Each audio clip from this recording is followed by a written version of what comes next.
The man buying your company is already in the building." Vanessa Reed heard the words through the glass doors of Apex Automotive Systems, just as the security guard handed her a cardboard box containing 12 years of her life.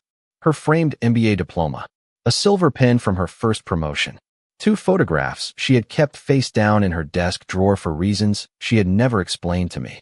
Rain swept across the parking lot in cold sheets, darkening the shoulders of her cream-colored coat, while employees watched from the lobby and pretended not to stare. 3 minutes earlier, Vanessa had been vice president of product strategy. Now her badge no longer opened the front door. Graham Whitaker, the CEO she had defended at dinners, conferences, and more than one argument in our kitchen, had blamed her for the company's most expensive product failure and dismissed her before the board meeting even began. She called me at 8:17 that morning. I was standing beside a lifted Ford Bronco at Reed Auto Works, holding a diagnostic tablet in one hand and a mug of coffee that had gone cold an hour earlier in the other. Pneumatic tools rattled behind me. The garage smelled like motor oil, rubber, and the lemon cleaner my foreman insisted made the waiting room feel respectable. Vanessa did not say hello. She said, "Mason, I need you to come get me." Her voice was controlled, but I knew the small break between need and you. I had heard it only twice in our 16-year marriage. Once when her father went into surgery. Once when she thought she had lost an important promotion. "Where are you?" I asked, though I already knew. "At Apex." Rain tapped against her phone. Somewhere behind her, a car door closed. They let me go. I set the coffee down carefully. Too carefully. "What happened?" "Graham sacrificed me," she said. "The board needed someone to blame, and he chose me." She drew a breath, then added the part that sounded more like the Vanessa I knew. "Just bring the truck. I don't want anyone seeing me standing out here." I looked through the open bay door toward the gray Detroit sky. My truck was parked beside the office, an 11-year-old F-150 with a dented tailgate and 200,000 miles on the odometer. Vanessa hated being seen in it. She called it my rolling business card for failure. "I'm on my way," I told her. She ended the call without thanking me. I removed my work gloves and walked into the back office, where a navy suit hung from the coat hook behind the door. My foreman, Luis, glanced at it, then at me. "Today?" he asked. "Today," I said. He did not ask another question. 20 minutes later, Vanessa stood beneath the concrete awning outside Apex, hugging the box against her chest while rainwater curled around her heels. I pulled to the curb, but she did not move. Her attention had shifted to the executive entrance, where 2 black SUVs had just arrived. Men and women in dark coats stepped out carrying leather portfolios. No company logos. No reporters. No smiles. The kind of people who did not visit a failing corporation unless they intended to change who controlled it. Vanessa opened the passenger door and placed the box between us. "They found a buyer," she said. "Some investment group from New York. Graham thinks they'll keep him as CEO." I watched the final SUV stop beneath the awning. Rachel Collins stepped out first, holding a red legal folder against her coat. Vanessa had met Rachel once at a charity dinner, but she had never known what kind of law Rachel practiced or why her number appeared so often on my phone. Rachel looked toward my truck. She gave me one small nod. Vanessa followed her gaze. "Do you know her?" she asked. "A little." "From the garage?" "Not exactly." Her eyes moved over my clean shirt, the suit jacket laid across the back seat, and the old leather briefcase resting near her box. Suspicion tightened her expression. "Why are you dressed like that?" Before I could answer, her phone lit up with a message from a former assistant still inside the building. Vanessa read it twice. Her face changed. "The buyer's representative is asking for you," she whispered. I started the engine. "I know." She turned toward me slowly. "How?" I pulled away from the curb as the glass headquarters of Apex disappeared behind the rain. Vanessa believed that morning was the worst moment of her career. She believed Graham Whitaker had taken everything from her. She believed the investor upstairs was a stranger who might someday give her another chance. What she did not know was that 72 hours earlier, at the company gala, she had called me a broke mechanic in front of the very men who were using my technology. What she did not know was that the debt-crushing Apex had already changed hands. And what she could not yet imagine was that the man buying the company that fired her was sitting beside her, driving an old Ford through the rain. 72 hours earlier, Vanessa leaned close enough for only me to hear and said, "Please do not embarrass me tonight." We were standing beneath the marble entrance of the Detroit Renaissance Grand, where Apex Automotive Systems had rented the top-floor ballroom for its annual leadership gala. Valets moved between polished sedans. Gold lights spilled through the glass doors. Somewhere above us, a string quartet was playing a song I recognized but could not name. I looked down at my jacket and found the problem before she pointed it out. A faint streak of grease marked the edge of my right cuff. I had changed clothes at the garage, washed my hands twice, and still carried a piece of my work with me. It is barely visible, I said. Vanessa rubbed at the mark with her thumb, making it wider. That is not the point, Mason. She stepped back and inspected me the way a manager inspects a display before customers arrive. My charcoal suit was 6 years old, but it still fit. My shoes were clean. My tie was the dark blue one she had bought me for our 10th anniversary. None of that softened her expression. These people notice everything, she said. Then they should notice you married a man who works for a living. Her eyes hardened for half a second. Just let me handle the introductions. Inside, the ballroom glittered beneath chandeliers shaped like falling glass. Nearly 300 employees, executives, suppliers, and investors moved between white tables and tall windows overlooking the Detroit River. Vanessa changed the moment we entered. Her shoulders lifted. Her smile became brighter. Her voice carried farther. At home, she often answered me with a distracted nod. Here, she remembered every name, every title, every spouse, and every promotion announced during the past year. She belonged to the room because she had spent 12 years teaching herself how to look as though she had been born in it. I followed beside her, one hand in my pocket, listening more than speaking. Most people asked me the same question. What do you do, Mason? I gave them the same answer. I own an automotive repair shop. Some responded with genuine interest. Others glanced at Vanessa as if waiting for the impressive part. She usually supplied it for them. Mason likes working with his hands, she would say. It keeps him busy. Keeps him busy. The words made my business sound like a hobby I had chosen after giving up on adulthood. I let them pass. I had learned that correcting someone who wanted to misunderstand you only gave them more material. Near the center of the room, Graham Whitaker stood surrounded by senior executives. He was tall, silver-haired, and careful with every gesture. Even his laughter sounded approved by a committee. Vanessa touched my arm before we approached him. Please, she whispered. Do not talk about engines all night.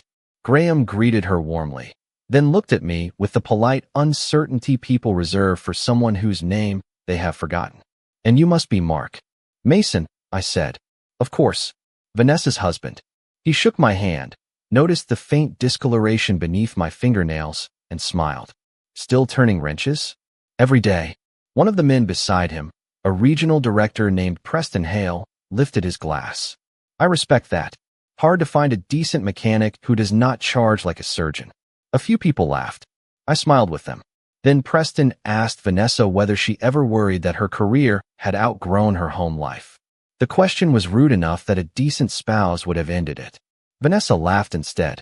Mason is comfortable where he is, she said. Some people do not need much. Graham looked between us. Nothing wrong with an honest trade. His tone suggested there were many things wrong with it. Vanessa took a sip of champagne and said, he is not just a mechanic. He owns the place. For one brief second, I thought she was defending me. Then she added, although some months, I think the place owns him. He comes home smelling like motor oil and still acts surprised when I do not want to bring clients around. Preston grinned. So you are the breadwinner. Vanessa glanced at me. There was still time for her to stop. Instead, she gave a small shrug. Let us just say I did not marry him for his money. He is a broke mechanic, but at least he can change my tires. The laughter arrived in layers. Preston first, then two executives behind him, then Graham, who tried to hide his reaction behind his glass. Vanessa laughed with them, and that was the sound that stayed with me. Not because it was loud, but because it was easy. I did not argue. I did not leave. I looked past them toward the stage, where a presentation had begun on the massive screen. Apex was unveiling its newest electric battery diagnostic platform, the project Vanessa had spent 2 years promoting. A blue technical diagram rotated beneath the company logo. My breathing slowed. I knew the shape of every circuit path. I knew why the thermal sensor sat 3 millimeters off-center. I knew the flaw hidden beneath the polished animation because I had corrected it 7 years earlier on a workbench behind my garage. At the bottom of the screen, A patent reference appeared for less than 2 seconds. Most people never noticed it. I did. Graham raised his glass toward the presentation. That system is going to save this company, he said. I studied the diagram while the room applauded. No, I said quietly. It is going to expose it. Vanessa turned toward me. What did you say? I adjusted the cuff she had tried to clean and watched my stolen design glow above the people laughing at my hands. Nothing, I said. Enjoy your evening. The applause followed us all the way to the elevator, but Vanessa never asked why I had gone quiet. She was too busy answering messages from people who had laughed at her joke and now wanted to congratulate her on the presentation. By the time we reached the parking garage, she had already rewritten the evening into a success. Graham thinks I could be in line for Chief Strategy Officer, she said as we crossed the concrete floor. Her heels clicked beside me with the confidence of someone walking toward a future she believed had already been promised. I unlocked the Ford and opened her door. That is good, I said. She paused before getting in. You could have tried harder tonight. I looked at her. Tried harder at what? At fitting in. She glanced at my cuff again. You stood there like you wanted everyone to know you did not belong. I closed her door gently and walked around the truck. The truth was simpler. I had belonged in that room long before anyone at Apex knew my name. I just had not belonged to the version of success they worshipped. The next morning, I arrived at Reed Auto Works before sunrise. The garage sat on the edge of Dearborn between a tire warehouse and a family-owned diner that opened at 5:30. The sign above my bays had faded from deep red to the color of old brick. Vanessa had asked me to replace it for years. I never did. The people who needed us knew where to find us. I raised the first bay door and cold air rolled across the concrete. The shop came alive slowly. Fluorescent lights blinked overhead. The compressor coughed awake. Luis arrived carrying 2 coffees and a paper bag filled with breakfast sandwiches. You look like the gala was fun, he said. It was educational. He handed me a cup. That means terrible. Not entirely. I walked toward the back workbench where an old battery module rested beneath a canvas cover. I had been studying it for 3 weeks, not because a customer had brought it in, but because I wanted to understand why its monitoring system had failed after only 40,000 miles. Luis followed my eyes. You were thinking about the diagram. I looked at him. You saw it. You left the presentation open on your office computer. He lowered his voice even though we were alone. It was yours. A version of it. Does Vanessa know? I do not know what Vanessa knows. That answer stayed between us while I removed the canvas. People imagined a repair shop as a place where broken parts were replaced. That was never how I saw it. Replacement was easy. Understanding failure took patience. A machine always told the truth if you were willing to listen long enough. A burned connector, an uneven temperature reading, a vibration at 60 miles per hour. None of it happened without a reason.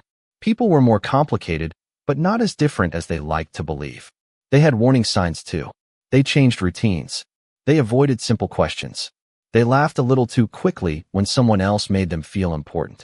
I had spent years noticing those things in engines and pretending not to see them in my marriage. At 7, the first customer arrived in a 15-year-old Chevrolet Malibu that shook every time it stopped at a light. Mrs. Donnelly was a retired elementary school teacher who lived on a fixed income and brought us cookies every Christmas. The dealership had quoted her nearly $3,000 for a transmission replacement. Luis drove the car around the block while I checked the service history. 20 minutes later, we found a cracked vacuum line that cost less than $30. Mrs. Donnelly stared at the invoice when I handed it to her. That is all, she asked. That is all. The dealership said the car was finished. I looked through the office window at the Malibu idling smoothly outside. People give up on things too early. She smiled, thanked me 3 times, and drove away. Vanessa would have called that a small victory. She measured achievement in titles, square footage, and the names printed on invitations. I measured it in whether someone could still get to work on Monday. That difference had not always separated us. Once, she understood why I stayed late to repair a nurse's minivan or why I let a young technician repay his training through weekend shifts. Somewhere along the way, usefulness stopped impressing her. Appearance became the only proof she trusted. Near noon, I entered my office and closed the door. Behind a metal filing cabinet hung a framed engineering degree from the University of Michigan, covered by an old shop calendar. I had not hidden it out of shame. I had hidden it because customers trusted the man standing in front of them more than the credentials behind him. I moved the calendar aside, opened the bottom drawer of my desk, and removed a black folder stamped with the words "Reed Technical Holdings." Inside were patent diagrams, licensing reports, and a photograph of the first battery monitoring prototype I had built on that same workbench 7 years earlier. The device had looked crude then, a cluster of wires and hand-labeled sensors mounted inside a clear case. The idea behind it had not been crude. It could identify dangerous heat patterns before a standard system recognized a problem. 3 manufacturers had licensed parts of the technology. Apex had not. I compared the original drawing with the image I had captured from the gala presentation. The circuit paths matched. The sensor placement matched. Even the unusual 3mm offset matched. Someone had copied my work carefully, but not carefully enough to understand why I had later changed it. My phone rang. Rachel Collins appeared on the screen. I answered. "I was wondering when you would call," she said. "I need you to check a patent reference." "Send it." I already did. Her keyboard clicked in the background. "What am I looking for?" I stared through the office glass at the garage floor, where Luis was teaching our youngest technician how to test a charging system instead of replacing it. "I need to know how much of my design Apex used." Rachel was silent for a moment. "And if they used all of it?" I closed the folder. "Then I need to know who gave it to them." Before Rachel could trace the patent trail, she asked me a question that sounded simple and landed harder than I expected. Who had access to the original files? I looked at the black folder on my desk and thought about old passwords, shared computers, and a marriage that had once treated privacy like an unnecessary wall. "Vanessa did," I said. Rachel stopped typing. "Direct access?" "For years." The garage noise faded behind the office glass as memory pulled me backward, past the gala, past the promotions, past the house with the stone entryway Vanessa had chosen because it photographed well. I remembered our first apartment instead. It sat above a laundromat in Ypsilanti, 600 square feet with pipes that knocked every time the downstairs machines entered the spin cycle. The kitchen floor leaned toward the refrigerator. The bedroom window faced a brick wall. We owned 1 folding table, 2 mismatched chairs, and a mattress that rested directly on the floor because the bed frame had not fit up the stairs. Vanessa was 23 then, finishing her business degree at Eastern Michigan University. I was 26, working days at a transmission shop and taking engineering courses at night. We were always tired and usually short on money, but neither of us used the word failure. On Fridays, we spread bills across the folding table and decided which ones could wait. She highlighted textbook passages while I rebuilt alternators at the kitchen counter. I quizzed her on market strategy. She corrected the grammar in my engineering reports. When the laundromat downstairs heated the apartment to 85 degrees in July, we sat on the fire escape with paper cups of lemonade and planned a future large enough to make the discomfort feel temporary. Vanessa did not mind the oil beneath my nails back then. She said it proved I knew how to make things work. The first winter we were married, her car would not start during a snowstorm. I spent 2 hours in the parking lot replacing a frozen battery cable while she held a flashlight and brushed snow from my shoulders. When the engine finally turned over, she laughed and wrapped both hands around my face. "You can fix anything," she told me. I believed her because she believed it first. The year she was accepted into a competitive graduate program, the tuition number sat on the screen between us like a locked door. Vanessa said she would decline and try again later. I sold a restored 1968 Mustang I had spent 3 years rebuilding. I loved that car, but I loved the look on her face when I placed the tuition receipt beside her coffee more. She cried quietly, then promised that one day she would repay every sacrifice. I told her marriage was not alone. For a long time, she lived as though she understood that. She studied at the garage after closing, sitting on a red toolbox with her laptop balanced across her knees. Customers knew her by name. Luis, who was still an apprentice then, called her Professor Reed because she corrected our invoices and reorganized the office without being asked. One night, after I signed the lease that made Reed Auto Works officially mine, she found a can of white paint and wrote 7 words across the back wall. "One day, they will know our name." The letters were crooked, and paint ran down the concrete in thin white lines. I never fixed them. Even after the business grew, even after we bought a house, even after Vanessa started wearing tailored suits instead of the old college sweatshirt she kept in my office, those words remained. At first, her success felt like ours. Her first job at Apex paid less than she expected, but she came home excited about every meeting. I helped her understand technical reports that no one had bothered to explain. She practiced presentations in the garage while I worked. When she earned her first promotion, we celebrated at a diner because every better restaurant was booked. She raised a coffee mug and said, "To both of us." The distance did not arrive all at once. It came quietly. She stopped mentioning the garage at work. Then she stopped inviting coworkers to our home. She asked me to remove the company logo from my truck before a neighborhood fundraiser. When Apex hosted its first formal dinner, she bought me a suit and spent the drive explaining which parts of my life I should avoid discussing. My work became something she translated into smaller words for important people. My sacrifices became ancient history. The wall at the garage still said our name, but Vanessa had started living as though only one part of it mattered. Rachel spoke again, bringing me back to the office. "Mason, I need a complete timeline of every device where those files were stored." I opened an old password manager and found the account Vanessa and I had shared during her early years at Apex. The last login from her work laptop had occurred 2 years earlier, 3 days before she received the promotion that changed everything. I stared at the date until the numbers felt less like numbers and more like a door opening into a room I did not want to enter. "I think I know when she took it," I said. Rachel's voice softened. "That does not prove she gave it to them." "No," I replied, looking through the glass at the painted words on the back wall. "But it proves she had the key." The key opened more than one file. By noon, Rachel had mapped the login history across 2 years, 3 devices, and 1 cloud account. Vanessa had probably forgotten still recorded every access point. The pattern was not random. She had opened the prototype folder late at night, downloaded the thermal mapping diagrams, and returned to the same files twice before her promotion meeting at Apex. None of that proved what she had done with them, but it told me where to look next. "I need the licensing records," Rachel said. "All of them." I unlocked the fireproof cabinet behind my desk and removed a second folder, thicker than the first. Reed Technical Holdings was not a name Vanessa mentioned because she had never believed it mattered. To her, it was paperwork connected to a small invention I had made in the garage. She knew I had received money from it years earlier. She did not know how much. She did not know I had never spent most of it. The first manufacturer that licensed my battery monitoring system had paid enough to clear the mortgage, replace every lift in the shop, and give us a level of comfort neither of us had expected. I told Vanessa we had received a good contract. That was true. I did not tell her the agreement included continuing royalties for every unit sold. That silence was not meant to deceive her.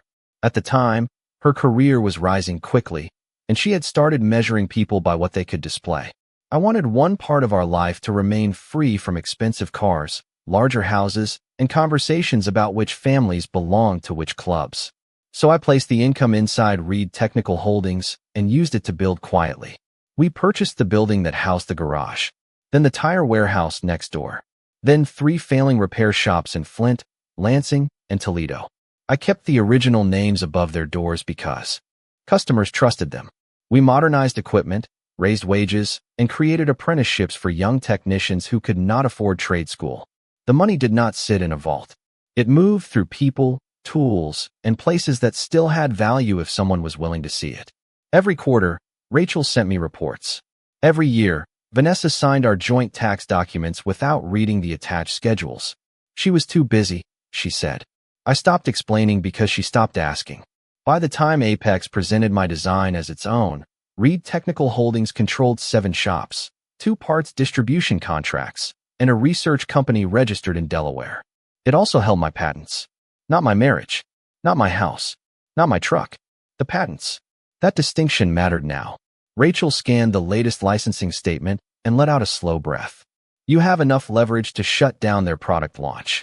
That would shut down more than the launch. They used your work without permission. The line workers did not. "Mason, this is not a repair bill. You do not have to protect everyone from the consequences of management." I looked through the office glass. Luis was reviewing an invoice with a customer, pointing to each line so there would be no surprises. Behind him, the old words on the wall caught the afternoon light. "One day, they will know our name." "How many people work at Apex?" I asked. Rachel paused. "Around 800 in Michigan. More across suppliers." And if the product collapses? It depends on their debt. Her keyboard started clicking again. Give me an hour. She called back in 23 minutes. Her voice had changed. Apex is in worse shape than the public reports suggest. They borrowed heavily against the new platform. Their lenders amended the terms 6 months ago, and they missed a performance target last quarter.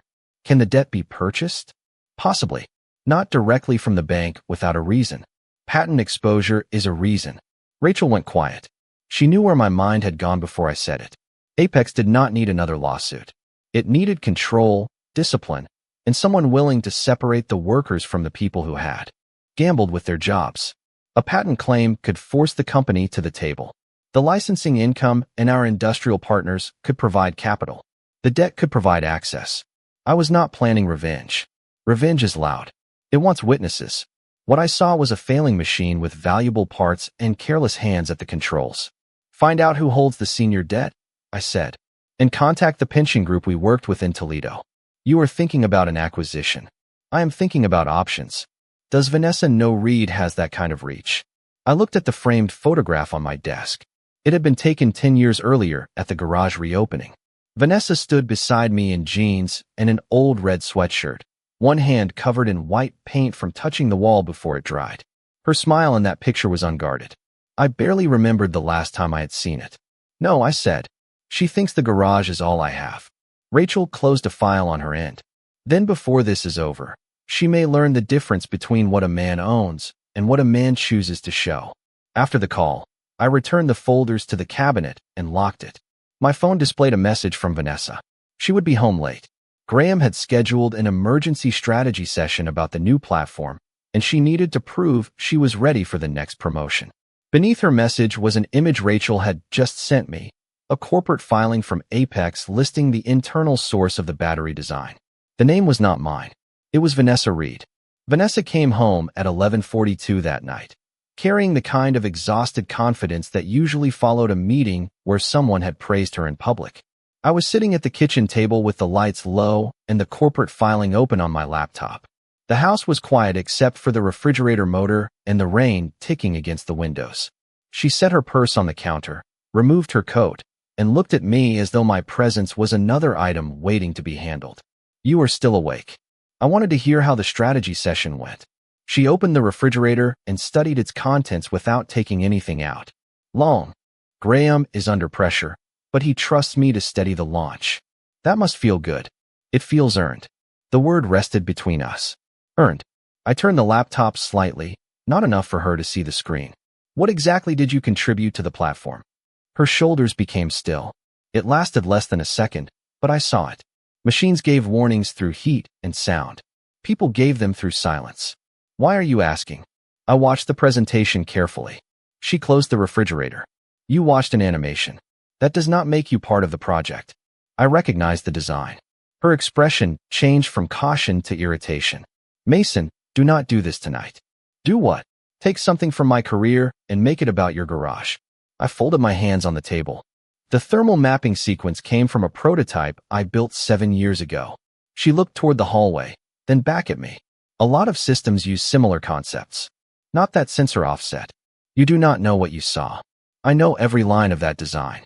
Her voice sharpened, but it never rose. Vanessa had learned in executive meetings that anger sounded more powerful when delivered quietly. You made a rough concept in a repair shop. Apex has teams of engineers, laboratories, testing facilities, and millions of dollars invested in development.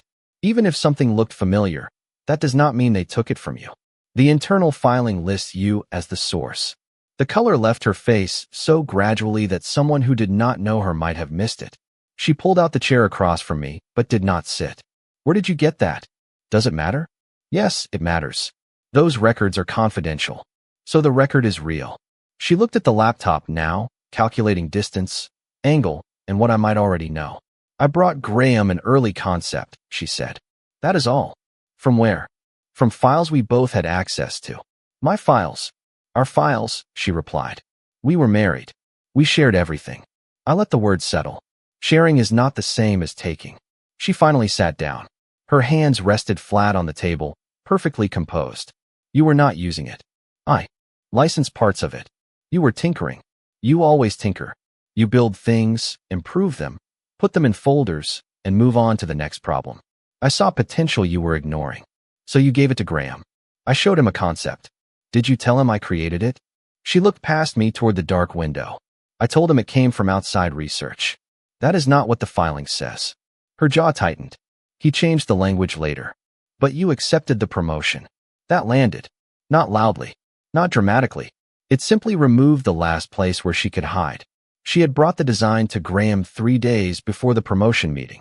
The filing named her as the source. 2 weeks later, she became a senior director. A year after that, she was vice president. I had spent those same years believing her success came from work I was proud to support. She leaned forward. Do not reduce everything I have done to one document. I worked for 12 years to get where I am. I led teams. I built strategy. I saved failing programs. And this one opened the door. Maybe it helped. Did you ever plan to tell me? She looked at me with something colder than guilt. Tell you what, that I found a use for an idea you left collecting dust. I glanced toward the garage keys beside the fruit bowl. You used to understand why I kept working on things no one else believed in. I used to believe you would do something bigger with your life. There it was. Not the confession I expected. The judgment beneath it. I did, I said.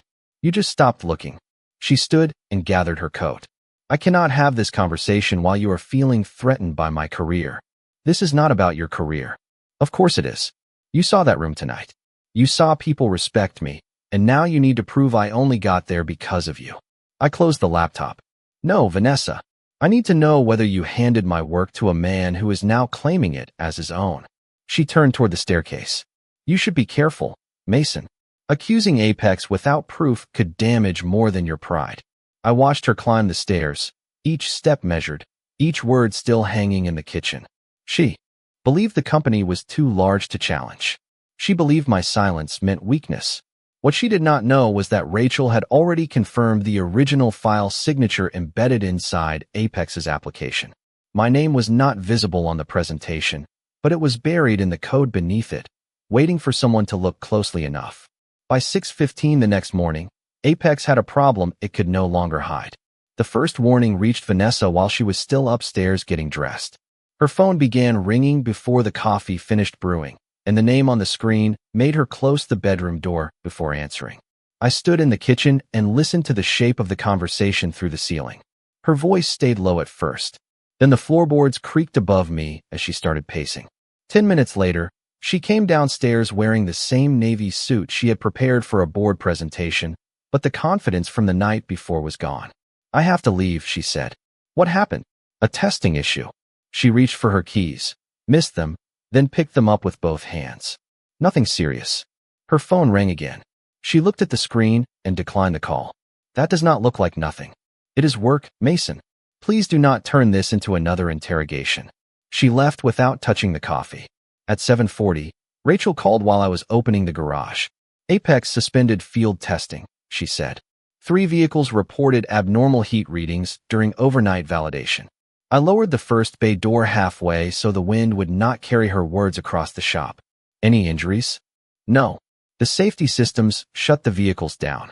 Everyone is fine. Relief came first. Everything else could wait. What failed? I asked. The monitoring software did not recognize the temperature pattern until the secondary sensors triggered. I closed my eyes. I knew exactly why. Apex had copied the early prototype, including the weakness I had corrected before filing the final patent. The original design measured temperature at fixed intervals. Under certain charging conditions, a battery cell could heat unevenly between those readings. My final version used an adaptive sampling sequence that responded to small voltage changes before the heat became obvious. The diagram at the gala had shown the old sequence. They had stolen my work before it was finished. They built from the wrong file, I said. Rachel went silent. Can you prove that? Yes. Then we have them. Not yet. I looked through the office window as Louise switched on the lights. First, we make sure they stop every test using that system. Rachel contacted Apex's legal department before 8. She did not accuse them publicly. She sent a formal notice identifying the patent conflict, the embedded file signature, and the specific safety defect in the version they had used. She gave them 2 hours to suspend the program and preserve all internal records. At 8:33, Apex issued a private shutdown order. At 9:10, Graham Whitaker called Vanessa into an emergency meeting with engineering, finance, and the board's risk committee. I learned what happened inside that room later, but I could picture it from the messages Rachel received. Graham entered with a stack of printed reports and treated surprise like innocence. He asked who had approved the source material.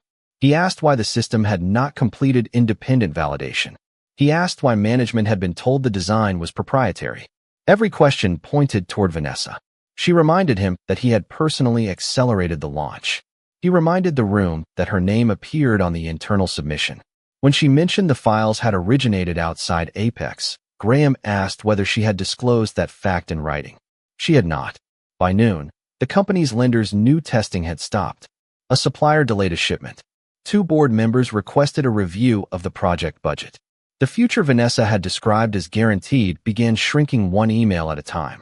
She called me at 12:27. I was beneath a customer's pickup, tightening the last bolts on a repaired exhaust shield. "Did your lawyer contact Apex?" she asked. No greeting. No explanation. She protected my patent. She triggered a crisis. The crisis started when Apex used an unfinished design. "You do not understand what you have done." I slid out from beneath the truck and wiped my hands on a shop towel. "I told you that design was not ready. You told me you recognized it. You did not say there was a defect. You did not ask." Her breathing changed. Behind her, I could hear phones ringing and voices moving quickly. "Graham says the board may delay the launch." They should. Hundreds of jobs depend on this program. Then the people running it should have tested the technology instead of stealing it. She lowered her voice. "You need to withdraw the notice." "I cannot. Cannot or will not. Both." For several seconds, neither of us spoke. Then she said, "You are enjoying this." I looked across the garage at Louise, helping Mrs. Donnelly carry groceries from the trunk of her repaired Malibu. "No, Vanessa. I am trying to keep their mistake from becoming someone else's disaster." She ended the call. At 3:15, Rachel sent me Apex's latest financial update. The testing failure had triggered a clause in its lending agreement. The bank could demand additional collateral by Friday. If Apex could not provide it, the senior debt would be offered to outside buyers. Beneath the report was a second message. Graham had scheduled a board meeting for Monday morning. The agenda listed only 2 items: emergency financing and executive accountability. Vanessa believed she was walking into that meeting to defend her project. Graham was preparing to make sure she walked in alone. Monday morning arrived under a low gray sky, the kind that made every office window look colder than the room behind it. Vanessa left the house before 7 without breakfast, carrying 2 leather folders and the presentation she had spent the entire weekend rebuilding. She wore the charcoal suit she saved for negotiations and the expression she used when she believed control could be restored through preparation. Before she walked out, she stopped beside the kitchen table and looked at me. "Do not call anyone at Apex today," she said. "Your lawyer has caused enough damage." I folded the newspaper I had not been reading. The board meeting is about more than my notice. You do not know what the board meeting is about. Neither do you. Her hand tightened around the folders. By noon, this will be handled. The front door closed with the soft certainty of a promise neither of us believed. At Reed Auto Works, I spent the morning replacing a fuel pump on a contractor's truck while my phone remained face down inside the office. Rachel had told me not to contact Vanessa. Apex had entered formal negotiations with its senior lender, and every decision made inside that boardroom would become part of the record. At 8:50, Rachel sent one sentence. "The meeting has started." At 9:20, another message arrived. "Graham is presenting the project failure as an unauthorized executive decision." I read it once, then returned to the truck. There are moments when a man wants to rush toward the people he once promised to protect, even when they created the danger themselves. Habit can feel a lot like loyalty. I reminded myself that Vanessa had walked into that room with the truth available to her. She could explain where the design came from. She could admit Graham had pushed the launch. She could tell the board that Apex had used technology it did not own. I wanted to believe she would choose honesty when every other door closed. At 10:16, Rachel called. They terminated her. I sat behind my desk and looked at the old white words on the garage wall. For cause. Graham persuaded the board that she misrepresented the source of the platform and bypassed technical review. Security is collecting her devices now. And his role? He presented himself as the executive who discovered the problem. I let out a slow breath. Of course he did. There is more. The board approved emergency financing discussions. The bank will release the debt package this afternoon. Through the glass, Luis glanced toward me, saw my expression, and turned the radio lower. Make the offer, I said. Mason, once we begin, there is no quiet way back. There has not been a way back for a long time. Vanessa called at 11:03. Her voice sounded smaller than it had when she left the house, but the anger remained intact. Come get me. I drove to Apex in the old Ford. While rain began to sweep across the freeway, she stood beneath the concrete awning with a cardboard box pressed against her coat. Employees watched from behind the lobby glass. Her access badge hung from her fingers, useless now. Two black sport utility vehicles rolled toward the executive entrance as I pulled to the curb. Rachel stepped from the first one, carrying the red legal folder that contained our preliminary acquisition documents. She gave me a brief nod before entering the building. Vanessa saw it. She asked whether I knew Rachel, why I was dressed for a meeting, and why the company's buyer wanted to speak with me. I gave her only the truth she needed. I know. The drive home lasted 28 minutes. Vanessa spent the first 10 in silence. Then the silence broke all at once. You did this. I kept my eyes on the wet road. Graham fired you. After your patent notice stopped the launch. The launch stopped because the system was unsafe. You could have warned me privately. I did. You told me I was threatened by your career. She turned toward the window. If you had built something real with that design, none of this would have happened. The words should have surprised me. They did not. Something real, I repeated. A company. A laboratory. A reputation. Anything beyond that garage. You gave my work to Graham because you thought I was too small to deserve it. I gave a forgotten idea a future, and he gave you a title. She said nothing after that. At home, she carried the box into the kitchen and placed it on the table. The bottom had softened from the rain. A framed certificate leaned against a coffee mug. A silver pen rolled across the cardboard and stopped beside an external drive marked with the Apex project code. Vanessa reached for it, but her phone rang from inside her purse. She stepped into the hallway to answer. I looked at the drive. The label matched the internal filing Rachel had sent me. When Vanessa returned, she found it resting in my palm. That belongs to Apex, she said. Then why did security let you take it? Her eyes moved toward the box. They packed everything. What is on it? Project backups. I turned the drive over. A strip of red tape covered one edge, and beneath it someone had written 3 words in black ink. Original source files. Vanessa stopped breathing for one small moment. That was all I needed to see. The company had thrown her away, but it had accidentally sent the truth home with her. Vanessa reached for the drive again, but I closed my hand around it. Do not, she said. Her voice was quiet now, stripped of the executive confidence she had carried into every room for years. Those files are confidential. They are also in my house. That does not make them yours. I looked at the handwritten label. Original source files. Neither did putting my design on an Apex server. She glanced toward the hallway, as though the right explanation might be waiting somewhere beyond the kitchen. You cannot open it. If the company discovers we access protected material, they could accuse us of taking trade secrets. Us? I asked. 5 minutes ago, you said it belonged to Apex. Her eyes settled on the drive in my hand. Mason, please. It was the first time she had used that word since the gala. Not when she insulted my work. Not when she admitted taking the files. Not when she stood outside the company with her career packed inside wet cardboard. She used it now because the truth had become more dangerous than losing her title. I placed the drive on the table without connecting it to anything. Rachel will handle it. Your lawyer has no right to see those files. She will arrange a forensic review and document the chain of custody. Vanessa stared at me. You already know how this works. I know enough. Since when? I did not answer. I photographed the drive where it rested, then called Rachel on speaker. She listened without interrupting. When I finished, she told us not to touch the device again. A digital evidence specialist would collect it within the hour, make a protected copy, and determine whether the material could legally be reviewed. Vanessa folded her arms. I do not consent. Rachel's voice remained calm. The drive was removed from Apex in a box packed by company security and delivered to a private residence. We will notify Apex Council immediately and preserve everything exactly as received. Then Graham will know we have it. That is the point, Rachel said. The specialist arrived 40 minutes later with sealed bags, forms, and the patient manner of someone who understood that facts mattered more than emotion. He photographed the box, the label, and the drive from every angle.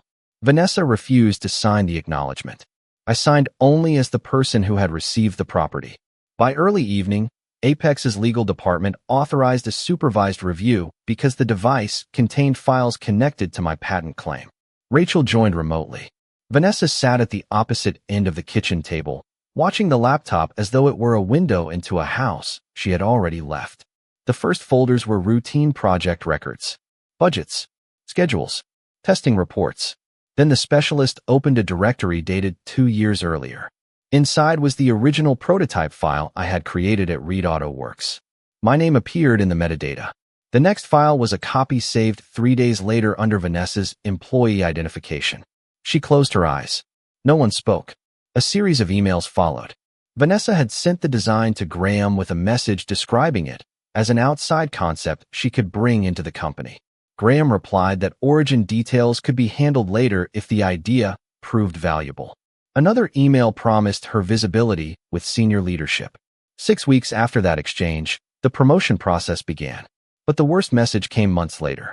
One of the Apex engineers had warned Graham that the design contained an incomplete sampling sequence and needed additional validation. Graham ordered the team to continue, writing that the company could correct minor issues after launch. Vanessa had been copied. Her reply contained only 6 words. Proceed. We cannot lose the window. I read the sentence twice. She had known the design was unfinished. She had known the engineers were concerned. She had chosen the launch because delay might have cost her the promotion attached to it. I thought they would fix it, she said. You told them to proceed. Graham made the decision. You helped him justify it. The specialist continued. Financial records showed Apex had borrowed against projected sales from the platform. A separate folder contained draft agreements to transfer parts of the technology to an overseas buyer if the company failed to meet its debt obligations. Graham was preparing to preserve his own position even if Apex collapsed. 800 Michigan jobs had become numbers in an exit plan.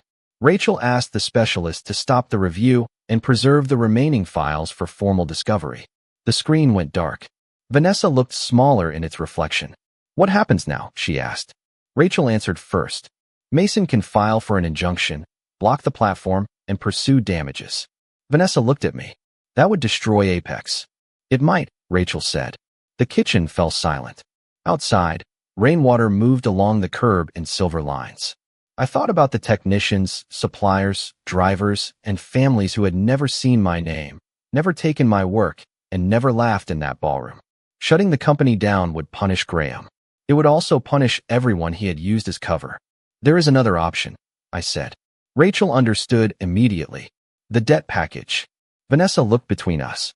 What debt package? I closed the laptop and pushed the cardboard box away from the spreading ring of water beneath it. The one the bank is selling tomorrow.